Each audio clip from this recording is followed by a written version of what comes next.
The Ducks saved the best for last, for whatever small consolation that might bring them while they analyze how they fell from being a Western Conference finalist last season to being swept out of the first round of the playoffs this spring by the smart, energized San Jose Sharks. The best effort was the last effort of a season they appeared to have salvaged when they overcame early injuries to finish second in the Pacific Division but threw away with sloppy, undisciplined play in the first 3 playoff games. The 2-1 loss to the Sharks sent them home with no next game on this season's schedule but a lot of questions about how they've fallen so far so fast.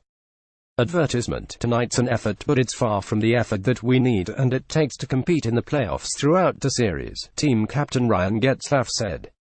So we have to look at things throughout the summer here and get prepared mentally and physically for the following season, because obviously this year wasn't good enough, unable to match the Sharks' depth and speed and stymied repeatedly by goaltender Martin Jones. The Ducks listened and watched as the raucous crowd at Saab Center chanted, "Sweep," and got its wish.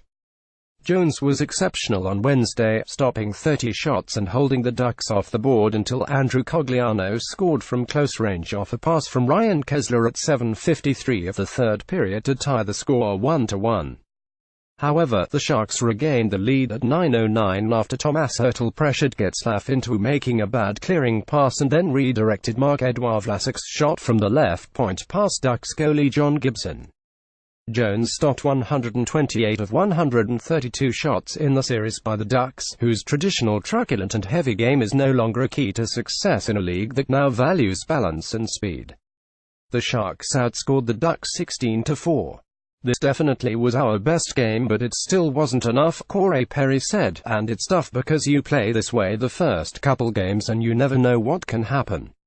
That's the frustrating part. Fourth-line Sharks winger Marcus Sorensen scored on his own rebound at 5:43 of the first period to put the Ducks behind early, a situation they had hoped to avoid.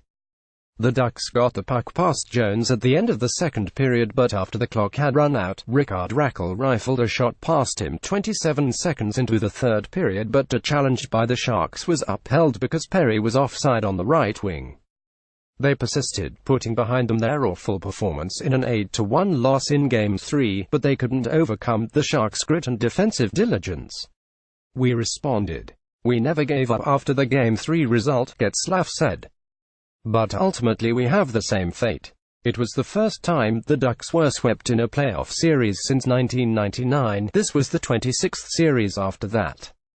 They had passed San Jose in the final weekend of the regular season to gain home ice advantage, but the Sharks took that away from them and set a tone of opportunism and discipline from the start. They're a good team, Cogliano said. I think throughout the series we didn't play our best, obviously, but they're good. Advertisement: they make it hard to score. They're tough defensively and obviously Jones is playing at the top of his game. I thought we could have had a few more goals tonight on him and he was the difference. Any other game think we could have gotten a few on him and opened the game up. Perry had his most effective game but he had nothing to show for it because of Jones' steadiness. You've got to give a lot of credit to him, Perry said. He made some big saves. He made some big saves on me in tight and on the power play and those are frustrating for a guy like me. That's my area. That's kind of where I make a living. Jones and the Sharks, who next will face the Vegas Golden Knights, who swept the Kings out of the playoffs on Tuesday, kept Perry scoreless and sent the Ducks home earlier than they'd imagined. Their early exit leaves them with many weighty decisions this summer as they try to catch up to a league that has left them behind in many ways. Helen.Elliott at LaTimes.com. Follow Helen Elliott on Twitter at HelenNFLN.